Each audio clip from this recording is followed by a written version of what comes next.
Let us proceed with the application of Kantian ethics in the present time.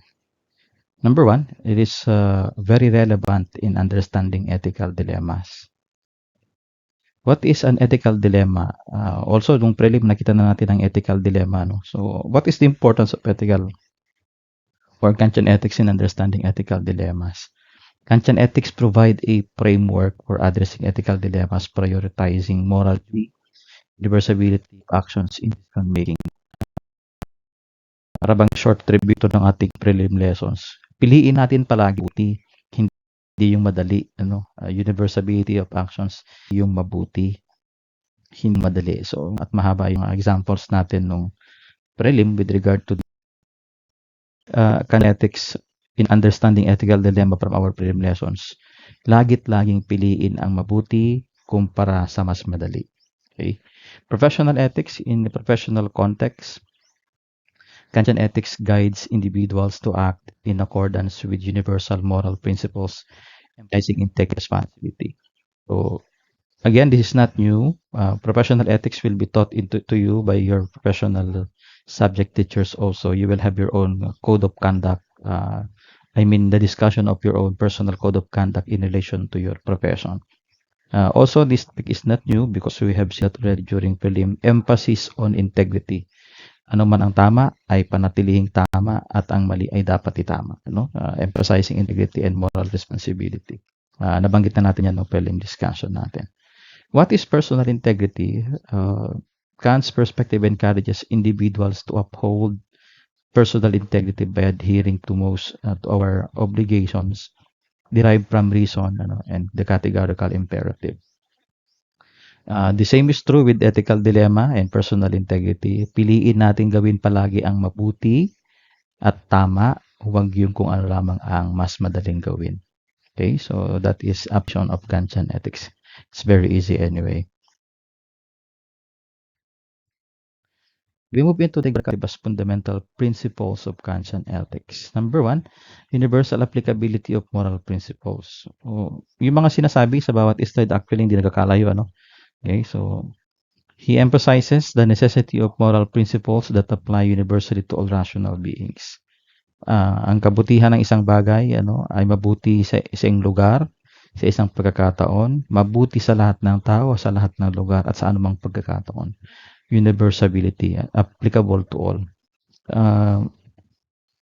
Example natin noon from our discussions, respect is present to all societies.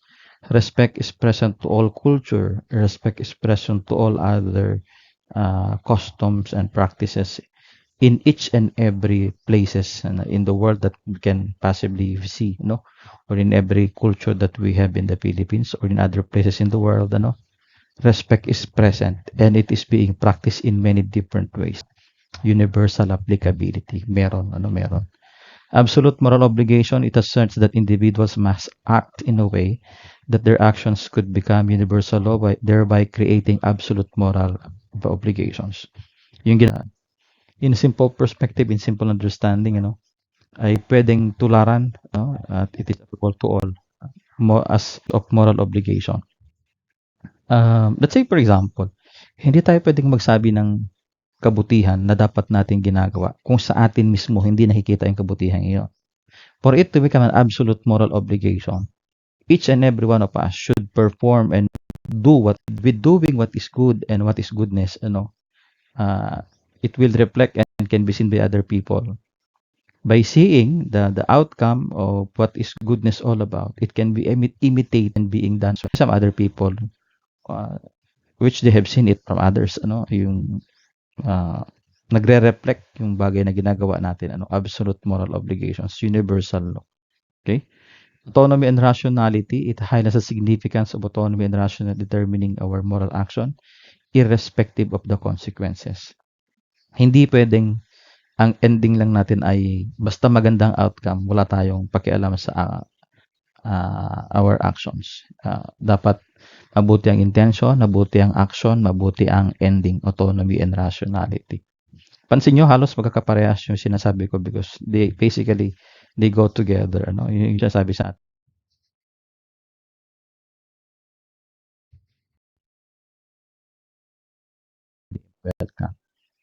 Now, what is the implication making process?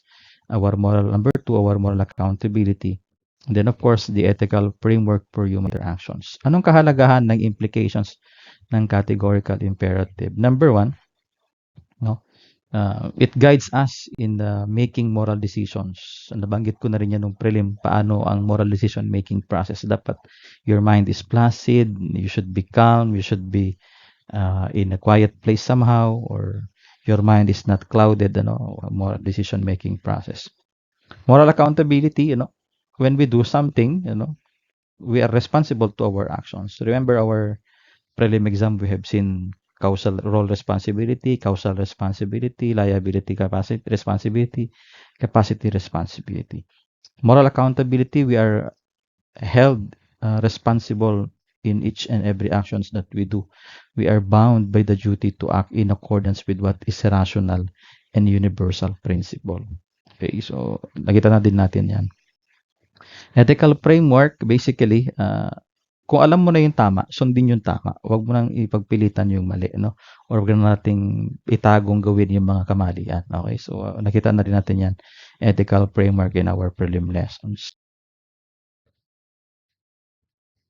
Of course, we have critique and challenges to the categorical imperative and in conflicts. Number one, you see their conflicts in moral duties, the practicality in real life, and then cultural and contextual variations.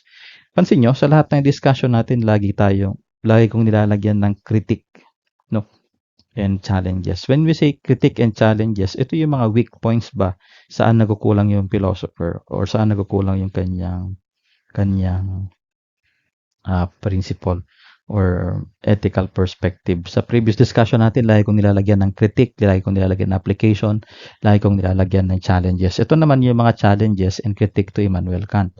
Categorical imperative may lead to conflict in moral duties when applying universality to complex moral situations, practicality in real-life applications, and cultural contextual variations. In short, ang part na ito, yung sinasabi natin na relativism from our prelim lessons, lalo na sa baba, cross-cultural validity. Hindi natin pwedeng ipagpilitan ng isang perspective na nakagawian natin at sa palagay nating tama, ia-apply sa ibang kultura. No? Basically, our perspective is invalidated by another culture or by another custom. So, ayun sinasabi dito sa critique. Pag hindi pwedeng mag-universalize tayo ng mga moral, ng mga moral principles, all other cultures available or other places we can actually see. Yun yung loophole ng Kantian ethics.